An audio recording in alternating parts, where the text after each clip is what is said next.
in some way.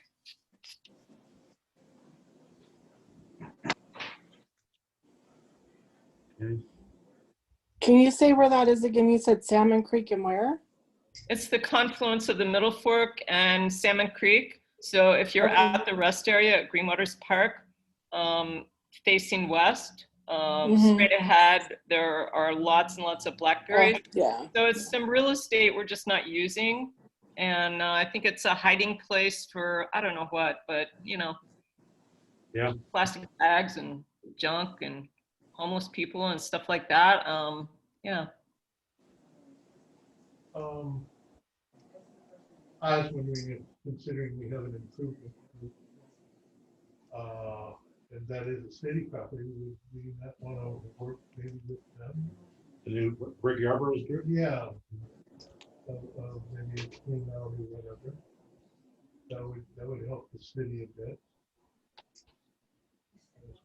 Can't quite hear you, Lauren.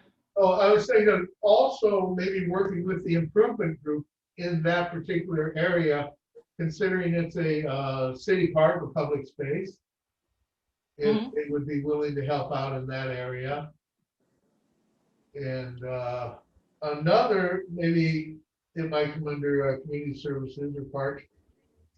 We have two entryway, one east and one west, advertised Oak Ridge. Maybe look forward to springtime and adding a flora fauna display there. If that would, anybody thinks that that's worth it, that might enhance a little bit people's entryway. Would you turn that over to the garden club? Well, I was thinking maybe preparatory with the improvement group in the soils and everything, the heavy work, and then maybe the garden club would, you know, have the sexual flora fauna display, and a lot of the labor force could be contributed with the improvement group. If you didn't hear that, Lauren was mentioning that maybe the improvement group could do the prep for the space with the soils and everything, and then perhaps the garden club would be willing to come in and help with the actual putting the flora and fauna there. Yeah, sort of. They would do the decorative landscaping, and the improvement group could help out with the preparation of the area. Well, that's a great segue to another idea that I jotted down under goals, and that is to take a serious look at how we can create a sustainability plan for maintaining what parks and open lands that we have already. And I see that in the MOU for the disc golf, there's a piece about revenue and the possibility for an income. I think we need to figure out how we can get some funding directed towards maintenance of our parks and involve citizens. Maybe it has to be, you know, community service from high school students. Maybe it has to be some other kind of low cost labor or something, but we need to maintain what we have. Yeah, Linda, it might be more grassroots, like you said, and I really do like involving the improvement group, because it sounds like Yarborough is really motivated to do those flash trash mob, whatever the flash mob for trash pickup or whatever, and it would be great to have something like that happen there, or taking care of those blackberries at Greenwater Park that you're saying. That'd be a good flash mob blackberry removal day or something. That'd be awesome. Yeah. So this is Bobby. I want to go back to Linda's first goal of removing those blackberries by Salmon Creek and Green Waters area. I remember it's been several years ago, but there was a discussion about that, and they weren't removed because it had to do with the soil and where it was by the river and trying to I'm losing the word. I've had a lot going on. Was it an erosion issue, Bobby? I'm sorry, what was that? Was it an erosion issue or? Yes, it had to do with the water coming up and pulling all that soil away and eroding that area. So that's why they hadn't touched them. And the reason I remembered is there was discussions when we used to have some of the mountain biking events that happened there.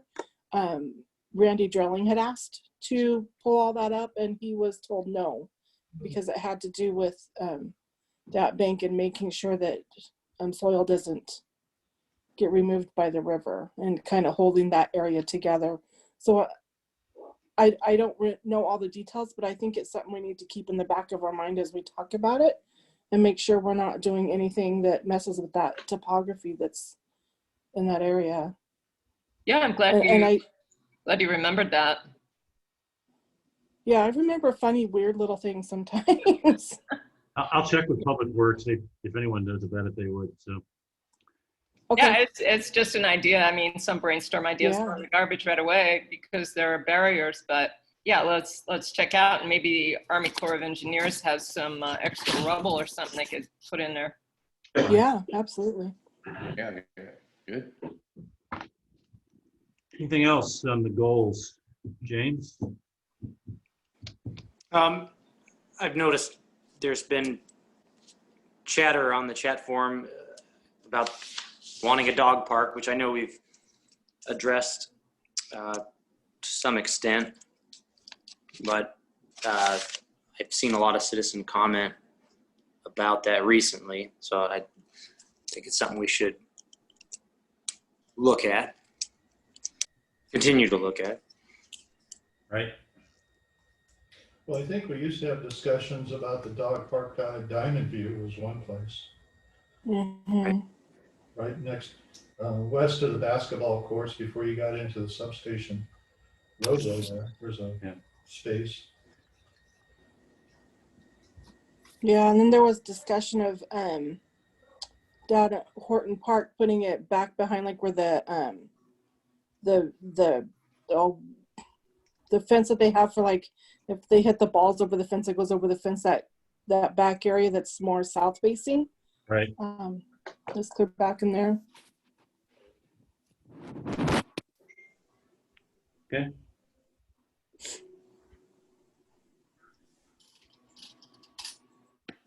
Yeah, especially if there's already been places identified. I think it's good to look back at that.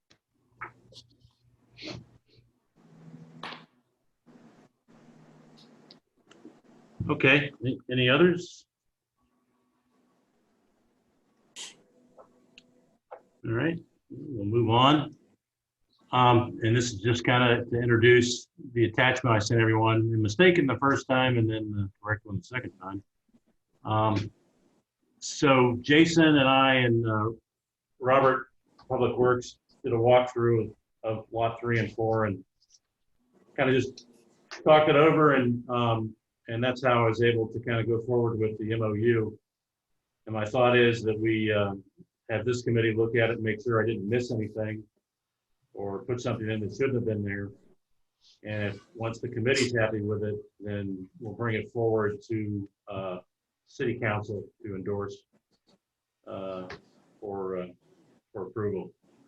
I think we've got all the questions, the hard questions answered between Robert and Jason. Not that there were anything really hard, just a matter of who's doing what. So, go ahead, Jason. I do have a question. So would it be better, I mean, I know a nice physical address would probably be good for the club, right? If you have one, if not, we'll find something, but. It could be mine for now. I could do that. Okay. Just get mail sent to me. So that'd be, I can give it to you if you want right now, if you wish. You can plug that sucker in. Yeah, can you do chat form or Yeah, I can do that. not? Okay, probably so I don't make a mistake. No problem. I'll make that happen. So, yeah, go ahead. No, you go ahead, Brad. No, I was gonna say if the committee could look at it over the next, but between now and the next meeting, we'll target to have it put forward. Any questions on the MOU? Lauren? Jason, you mentioned, wanting to have directional signs for the MOU.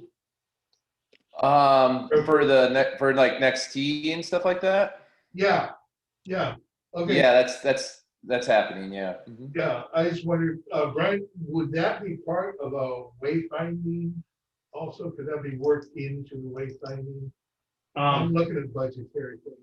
I just don't think it's, I mean, within the course itself, I think it's great that they just contain it and they do it themselves. Yeah, But if we Yeah. did talk about getting signs that actually eventually will point to where the course is and the parking, yeah, maybe somewhere out on Fish Hatchery or somewhere, Yeah. or it'd be a sign that could direct folks that way.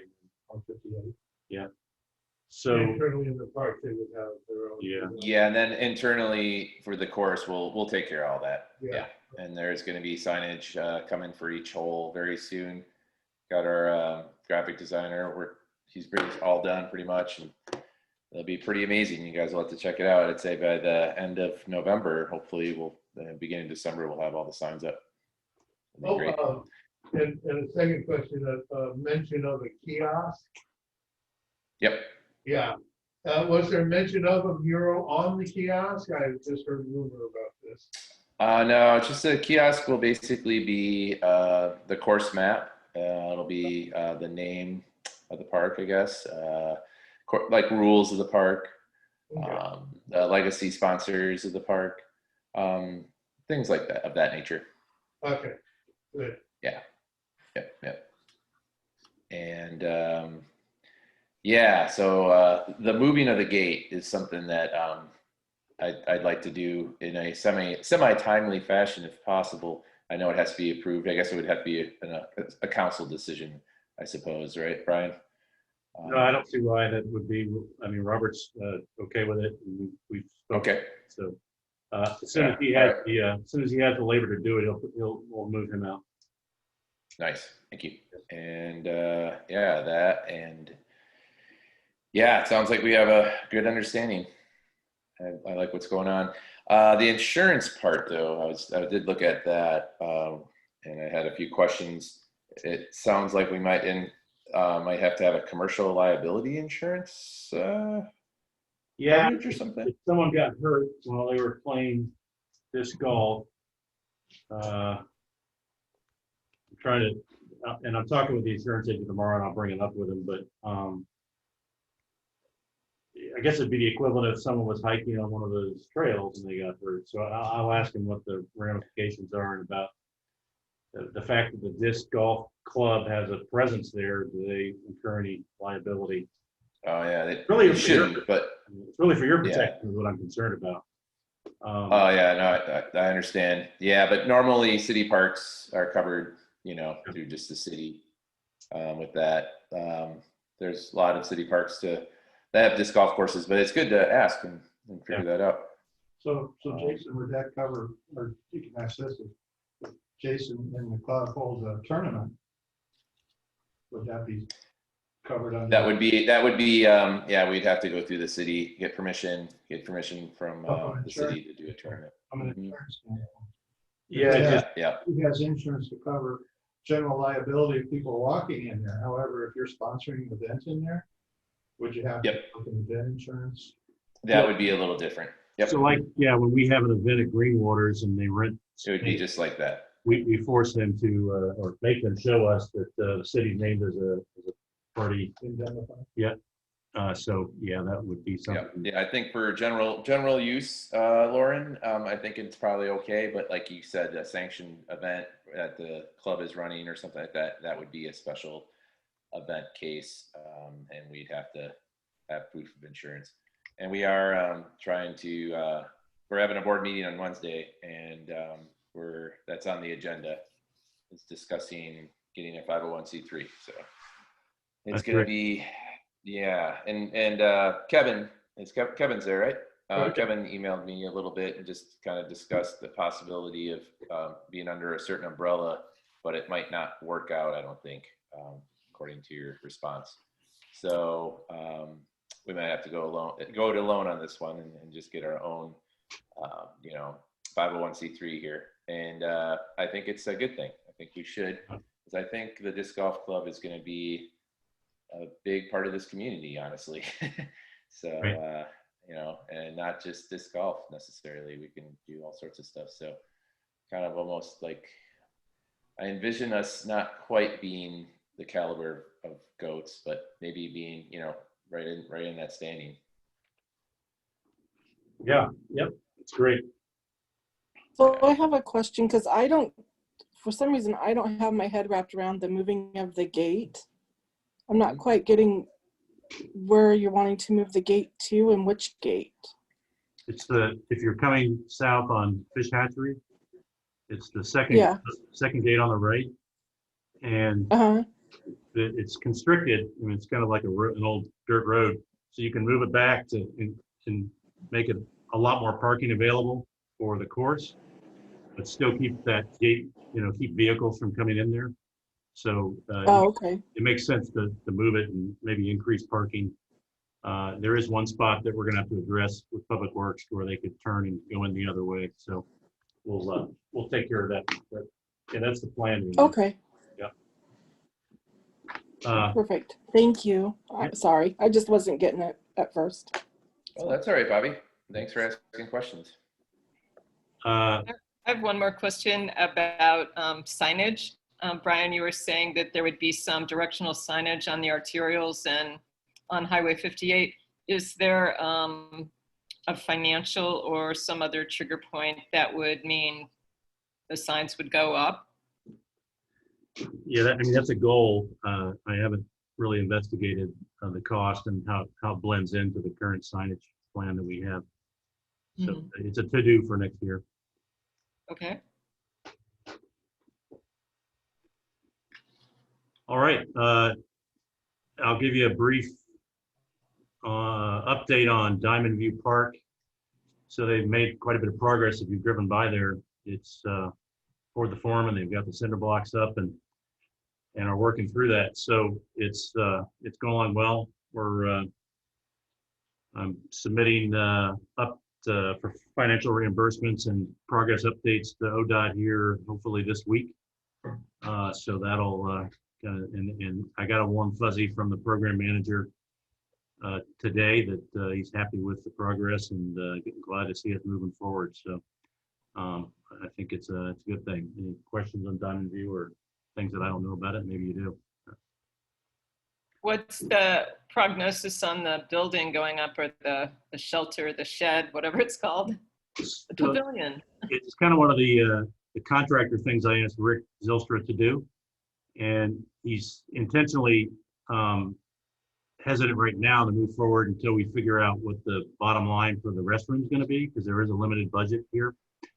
So as soon as we kind of get a better warm fuzzy on the cost of the restroom, we'll determine what size and what kind of pavilion we can move forward with.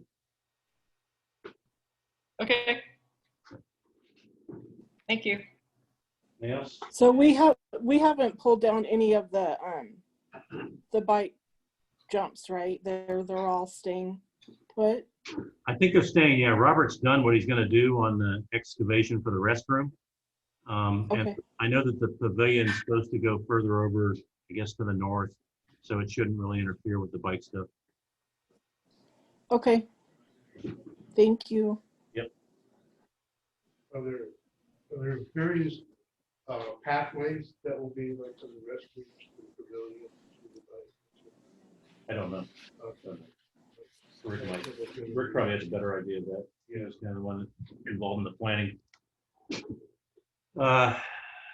Okay, if there's no more old business, we'll go to new business. Annual report. So I sent you kind of you're probably familiar with it from last year. I sent you the what Tricia Maxfield put together and the admin committee put together as far as criteria and what should show up on the report. Doesn't have to be a thesis. This has to be a 1 or 2 pager. And honestly, you know, with the COVID thing, it really did impact how many times the committee was able to meet and what kind of work it could get done. So it very well might be a very thin report, but in any case, we're going to try to put them together, and so we can present to the new council, you know, kind of what's out there and what the plan is for next year, because part of that is these goals. So any questions on that, or anyone that wants to raise their hand to produce that? I could help. That will be submitted to council on. Sometime after the new council is seated, so in Okay. January. Okay, so it's later. Okay. So we will even have one more meeting. Right, right. So that's the kind of the due date for the annual report. Okay.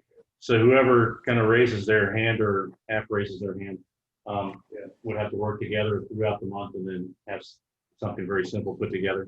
Okay. Like I said, it's not a science project. I can half raise my hand. I'm kind of stretched thin right now, but Okay. I'm willing to help. Like that. And I Are can you help gonna- out with the old mill things since, I'd like- you know. Yeah. So, do you have a survey or anything you can send to the committee, Brian, to get information, or is that something that we want to do? Sorry. I can't. Is there a survey or anything that we can send out to the committee to get some feedback from the committee members, or anything like that? Or are we just going to put together a report on what we've accomplished? Minutes, right? Yeah. Yeah, I suppose the minutes would be in the minutes, in the video minutes or whatever we have available. Okay. So, Okay.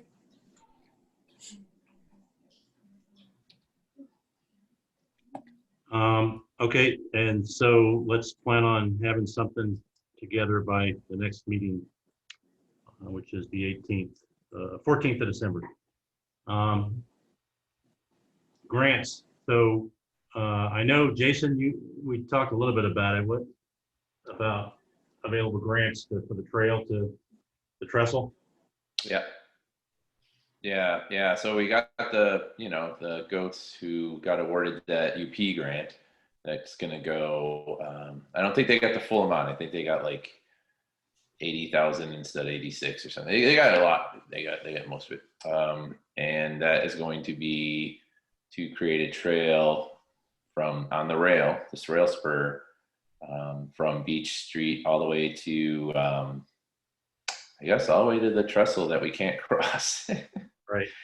And then from there, I'm really hoping, and I could be involved in this too when the time comes, but because I've written that, helped, right? That grant, the PRD grant last year for this year, actually still this year, for that trestle boardwalk. And I know there's some engineering issues, and I'd be willing to help write a grant just for the engineering stuff to be done. I know it's going to be a lot of money, but it would be nice. So the engineers never really actually came here. They just saw pictures, right, Brian? Is that kind of how it worked? No, I think one of them came here for a cursory look.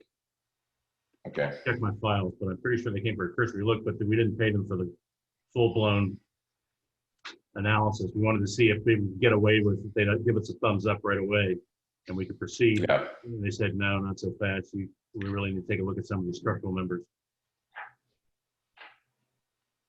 Just Yeah, because if we can get, I don't know, more thorough look at that thing or whatever, just to know what we have to do, that would be able, I know it's probably a lot, but I don't know, who knows? Because it is just going to be pedestrian and bike traffic. Right. So. I think I would like to revisit our goals and put that in there to get the questions answered and get a plan going to activate the trestle. That's a roadblock to what Charlie's very first comment was, which is, what have we done in phase one, and where are we going with following the National Park Service plan that was approved by council? And I don't know that it includes priorities in a certain order, but that linkage I think is key. And we've got this one, chunk of money that can help, but we're going to have to do some research to find who would fund such a thing, just to get the engineering and then do the engineering fixes, and then you can go from there. But yeah, Yeah. that's a major piece that we need to put some effort into, I think. So. Yeah, I agree. Just as a side note here, are you guys familiar with the Whipple trestle down in Springfield? No, not really. Oh, okay. So Weyerhaeuser donated land and an old railroad trestle on, it's on, Costas and McKenzie. And they had the U of O architectural students do all this engineering study and architectural study for like bringing it to as a ped and bike. So the city engaged U of O architectural department. Yeah. I think initially the U of O architectural department was engaged with the Mill Park. Am I right, Linda? Mhm. Yeah. You are. Yeah, Bobby as They, well. Yeah. they were, and it was a professional association of landscape architects that kind of recruited a whole bunch of private, practitioners in landscape architecture, and then a few of them were U of O students, but it was mostly that professional association that worked with. So we're going one step above landscape architecture. We're going into structural architecture. So Yeah. that would be something that we could bring back onto the table, is to see from the, Springfield, it's on the trestle is located on Mercola, along Mercola, right as you leave Springfield on the left-hand side. So there was historical presence about the Whipple truss. The Whipple is the design of the trestle, and there's, I don't know, Jason, have you found any more historical significance with the trestles here? Oh, for what was that? Sorry.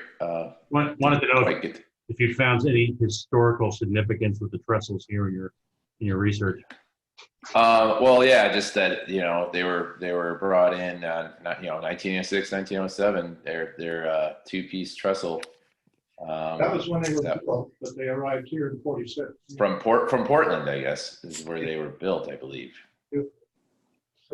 Yeah, they're pretty cool. They're awesome. It's kind of I don't want to say it's a shame that they're just not being used. They're still, you can still look at them, but it would be amazing to get those actually there's used. two trestles of that style in Coos Bay that are being used actively by them. But compared to those two, ours is longer. Yeah.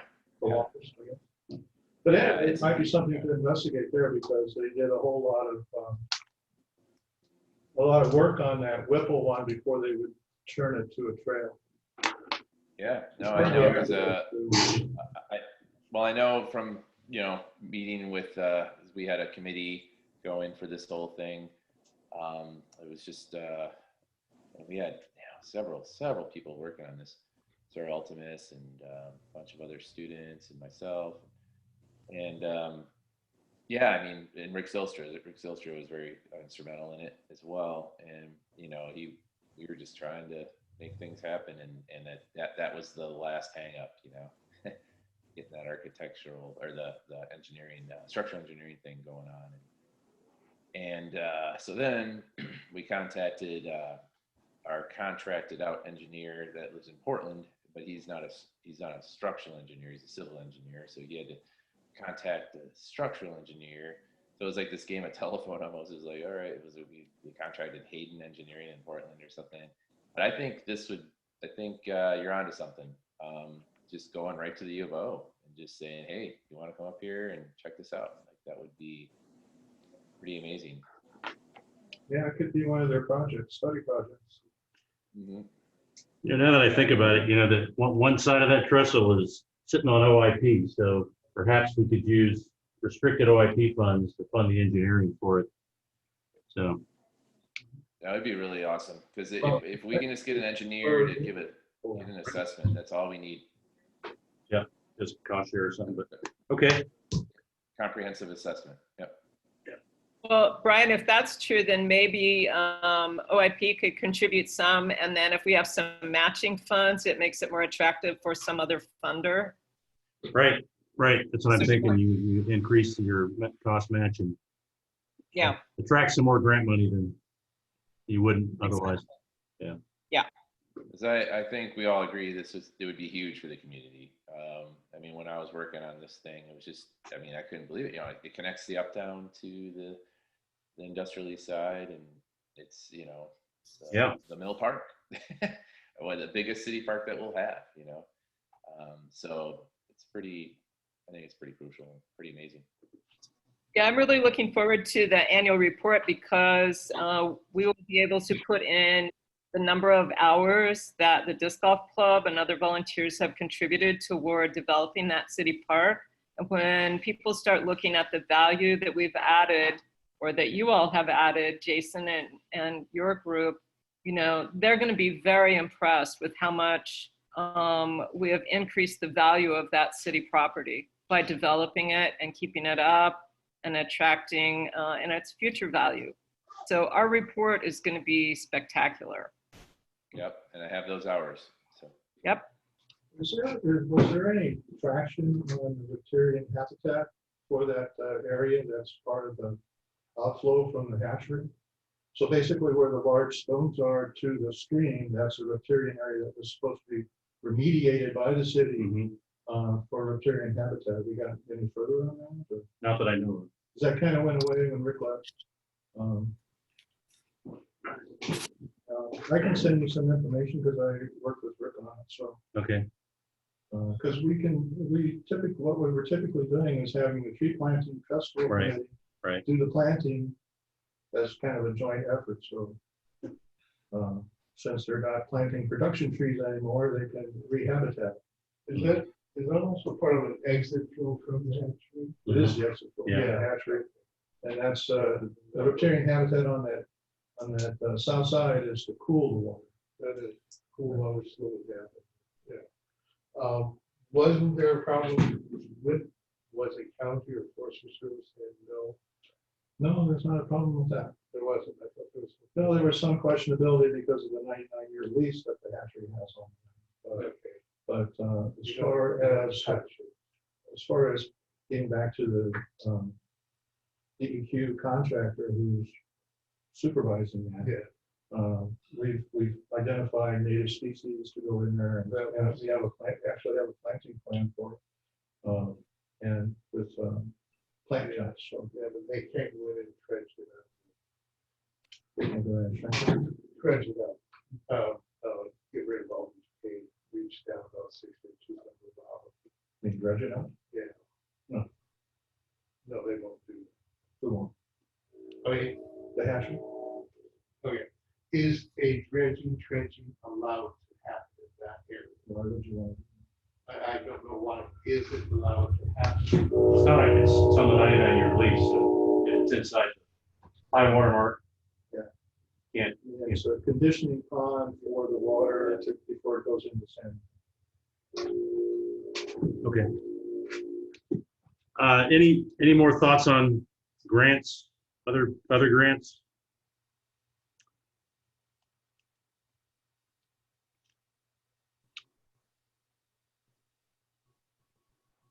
Okay. So for the annual report, I'll try to create a common folder that people can put input into for the annual report if you have them, and I'll send a link out. And so if you have something you think should go in the annual report, we'll put it in this folder and then make it easier to compile for Lauren or Bobby or Jason. Yeah, so it'll be on the Google Drive, basically, share? Yeah, I'll send a link out tomorrow. Cool. Yeah. That's awesome. Thank you, Brian. Good idea.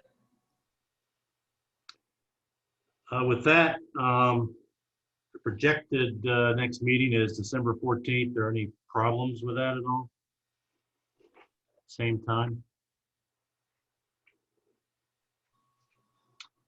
Okay.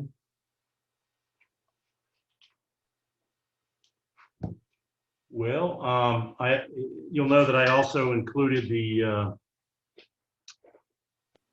new resolution for the committee in the email. So there will be some differences, particularly starting next council when they are seated. So take a look at it. You know, it's just basically you pretty much have to have a quorum to even gather, and your chair is elected, vice automatically the counselor that's assigned to the committee. So starting the new year, you'll elect a chair and a vice chair and a secretary. And I think the counselor can vote, but only in the event of a tie. It's assigned. And obviously with all these new counselors, I assume that many will want to stay in their current positions because given the familiarity, but they will be a reslate for the other committees. So we'll see what happens there.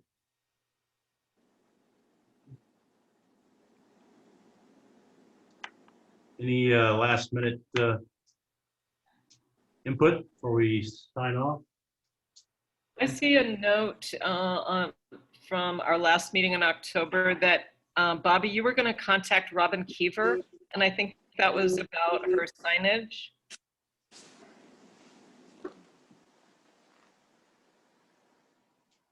I think you're still muted, Bobby. I reached out to her, but we never met to discuss it. And then I just had a lot going on recently, so I haven't followed up with her again, but I can. Okay, great, thanks. So do you have a secretary that's been elected or not? No. No? So No. I'm okay with video minutes, but if someone really wants minutes, then we probably need to find one. Well, you can translate video to text. I haven't done that yet. Not me. Okay, so is anyone opposed to video minutes? How about that? No. No. Nope. Yeah, and then when I post, it will actually, you can transcribe and everything, so it will, if you want. Subtitles, you can have them anyway. Okay, we'll sign off unless someone's got anything else. Thanks, everybody. Okay. Have a good night. Bye. Thanks, Brian. Hey, Brian, Yeah, can you let me know what the insurance company says about that then? I sure will. All right, thank you. Yep. I appreciate it.